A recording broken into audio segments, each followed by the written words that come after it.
Bonjour et bienvenue dans cette nouvelle vidéo de Network IT.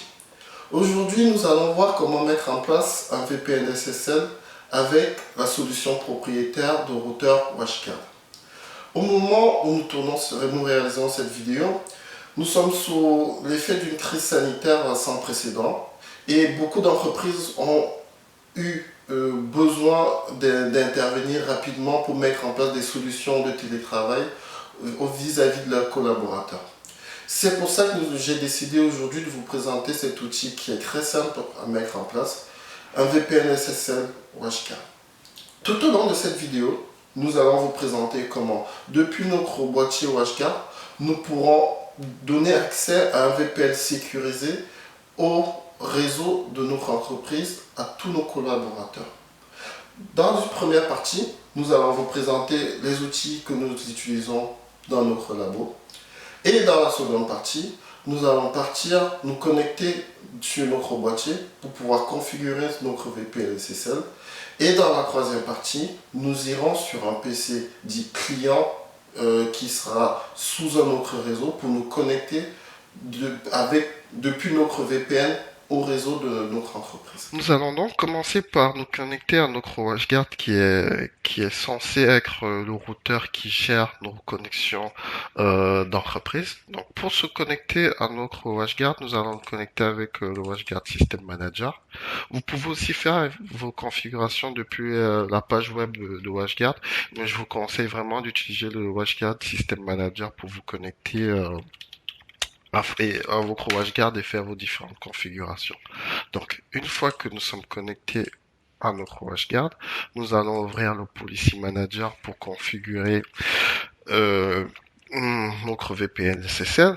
Donc, pour configurer notre VPN SSL, vous devez vous rassurer déjà que votre WatchGuard est connecté à un WAN, à un modem Internet, à un accès distant. Ensuite, vous devez aussi récupérer l'adresse IP de votre public de votre réseau. Donc, pour avoir l'adresse IP publique de votre réseau, c'est très simple. Vous pouvez ouvrir une page internet et aller à l'adresse mon IP. Vous pouvez chercher mon IP et vous allez trouver le premier site, monip.com, qui est pas mal. Donc, avec monip.com, je récupère mon adresse publique qui est dans celle derrière, connectée derrière mon WatchGuard. Je copie mon IP public. Donc, une fois que j'ai mon IP public, je vais cliquer sur VPN, mobile VPN et SSL. Donc, une fois que j'ai cliqué sur SSL, nous avons la page de première connexion de configuration du VPN SSL. Donc, ça va se faire tout simplement, vous cliquez sur suivant. Donc, vous allez ici mettre l'adresse IP publique que nous avons récupérée tout à l'heure, dans celle qui est connectée derrière votre routeur WatchGuard. Et si vous disposez d'une seconde adresse IP d'un backup de réseau WAN, vous pouvez mettre votre deuxième adresse IP publique pour que les utilisateurs puissent se connecter à votre VPN SSL. Vous faites suivant. Donc, c'est pas grave si vous avez ce message, c'est tout simplement parce que mon adresse IP publique que j'ai renseignée dans mon WatchGuard ne correspond pas à l'adresse IP publique qui est déclarée, à l'adresse IP qui est déclarée au niveau de ma carte WAN. Parce que je suis en DMZ en fait derrière dans mon réseau public. Il vous fait juste une petite alerte, mais c'est pas grave, on fait suivant. Donc, il vous demande le serveur d'authentification par défaut. Donc, vous pouvez connecter vos utilisateurs avec la base d'authentification de WatchGuard. Donc, vous allez créer directement vos utilisateurs dans le WatchGuard, ou vous pouvez aussi lier votre WatchGuard, l'authentification de WatchGuard à votre AD. Donc, vous pouvez créer un groupe d'utilisateurs dans votre Active Directory et le configurer dans le WatchGuard pour que tous les utilisateurs que vous rajoutez dans votre groupe Active Directory puissent automatiquement se connecter avec le WatchGuard. Donc pour l'instant, on laisse Firebox DB par défaut et on clique sur suivant. Donc, pareil, ici, on peut définir les groupes d'utilisateurs qui sont autorisés à se connecter au WatchGuard. Pour le moment, on n'en a pas. On va cliquer suivant. Donc, ici, c'est l'adresse IP. Là, si vous voulez, que les utilisateurs qui se connectent en VPN vont utiliser. Vérifiez bien si cette adresse n'est pas utilisée dans votre réseau. Vous laissez tel quel, vous ne modifiez rien, vous cliquez sur suivant. Donc, au niveau, dès que nous avons terminé la configuration de notre VPN SSL, vous avez vu, c'est pas compliqué. Nous allons quand même cliquer sur Open the Mobile VPN with SSL Configuration pour pouvoir aller vérifier tous nos paramètres et nous assurer que tout est correct. Donc ici, on retrouve une interface plutôt basique. En fait, c'est celle que je privilégie pour la configuration du VPN SSL. Donc avec l'adresse IP publique que nous avons renseigné pour que les utilisateurs puissent accéder à notre VPN, l'adresse IP locale que les utilisateurs auront une fois qu'ils seront connectés au VPN. Au niveau de l'authentification, nous aurons le serveur d'authentification par défaut qui est notre WatchGuard et les groupes d'utilisateurs, les utilisateurs et les groupes d'utilisateurs qui peuvent se connecter au WatchGuard. Et dans le groupe Advanced, nous avons la méthode d'authentification que nous souhaitons utiliser pour que nos utilisateurs se connectent à notre VPN SSL. Par défaut, l'authentification, je modifie pas trop l'authentification parce que la sécurité est assez bien. Donc tout ce que je vous conseille de modifier, c'est le port par défaut. Il faut modifier le port par défaut 443 qui est bien sûr le port de HTTPS et mettre un port plutôt que vous n'utilisez pas, un port que vous souhaiterez mettre, par exemple le port 845 qui est un port qui n'est pas utilisé pour un peu plus de sécurité, parce que si vous mettez l'accès à votre VPN en port 443 qui est assez connu, ben vous risquez d'avoir des failles. Donc pour ne pas faciliter la tâche au hacker, il faut modifier le port d'écoute de votre VPN. Si vous avez un domaine dans votre réseau, vous pouvez mettre le nom de votre domaine. Par exemple, nous, avec notre serveur, on a un serveur Network IT. Vous pouvez mettre le nom Network IT de votre domaine et mettre le DNS en DNS de votre serveur de domaine et par exemple le serveur de Google. Moi, étant donné que je ne souhaite pas utiliser de domaine pour l'instant, je ne mets pas de domaine et je mets les serveurs de Google. Donc, je valide. Il me rappelle toujours en fait que mon adresse IP ne correspond pas à l'adresse IP que j'ai renseignée, ne correspond pas à mon adresse IP de mon interface WAN. Ce n'est pas grave, on va valider. Donc une fois que nous avons fait ça, nous allons quand même aller dans les paramètres d'authentification du WatchGuard pour créer un utilisateur qui a les droits de se connecter au VPN SSL. Donc pour ce faire, nous allons cliquer sur Setup, Authentification et User and Group. On va aller sur User and Group. Donc, moi j'avais déjà créé un utilisateur, mais pour ce tuto, on va créer un nouvel utilisateur qui va s'appeler Networks IT. Donc, le mot de passe qu'on va lui donner, on va lui donner un mot de passe.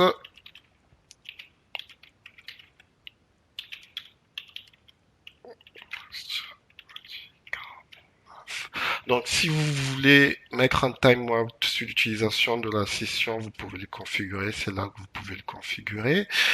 Et je vais rajouter dans le groupe SSL VPN User pour qu'il puisse avoir l'autorisation de se connecter en SSL, en VPN SSL, en notre WatchGuard. Bon, si bien sûr je fais pas d'erreur au niveau du mot de passe. Puis je me suis peut-être trompé au niveau du mot de passe de l'utilisateur.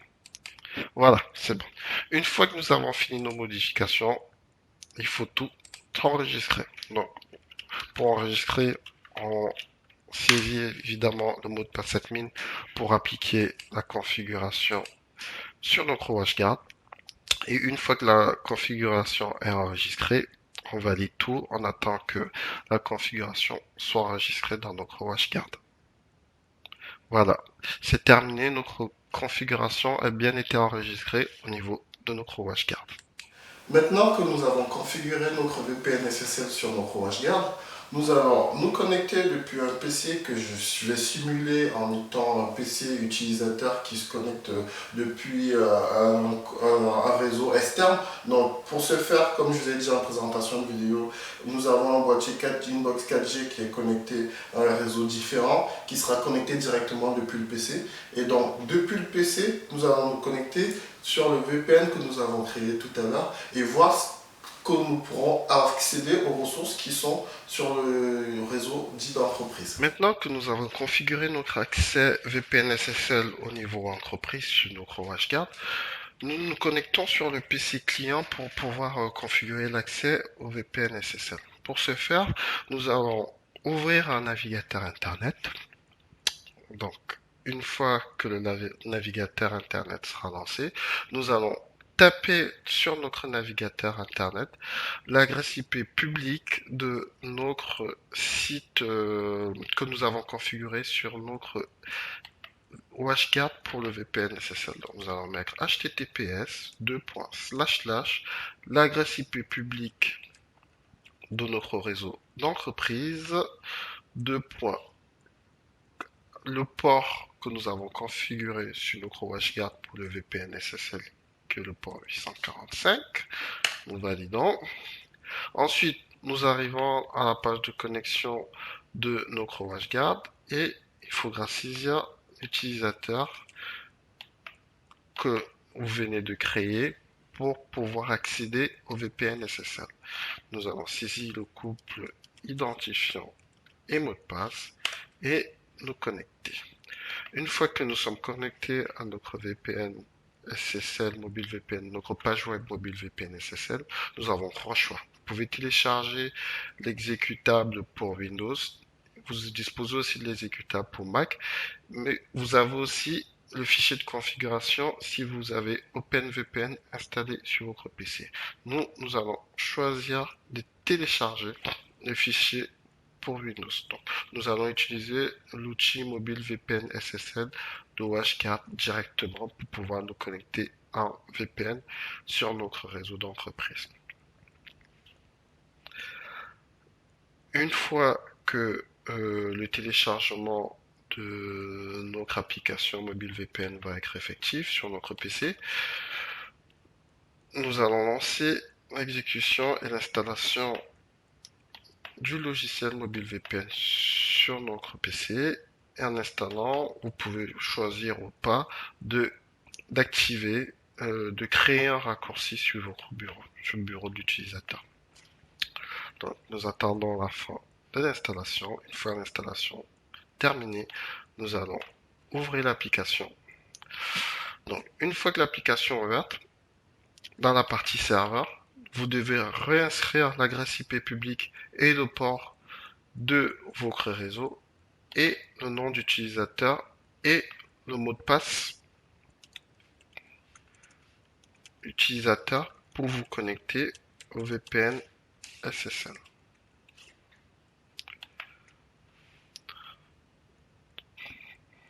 Donc on va patienter pendant que l'étape de connexion se passe.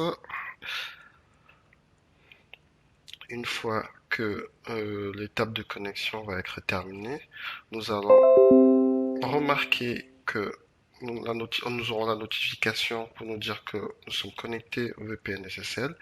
Et au niveau du petit W, l'icône W qui est au WatchGuard Mobile VPN, nous pouvons faire un clic droit, état, pour nous rassurer que nous sommes bien connectés en VPN à notre réseau d'entreprise. À partir de là, nous pourrons accéder à toutes les ressources de l'entreprise depuis chez nous en toute sécurité. Voilà, c'était tout pour la configuration d'un VPN SSL.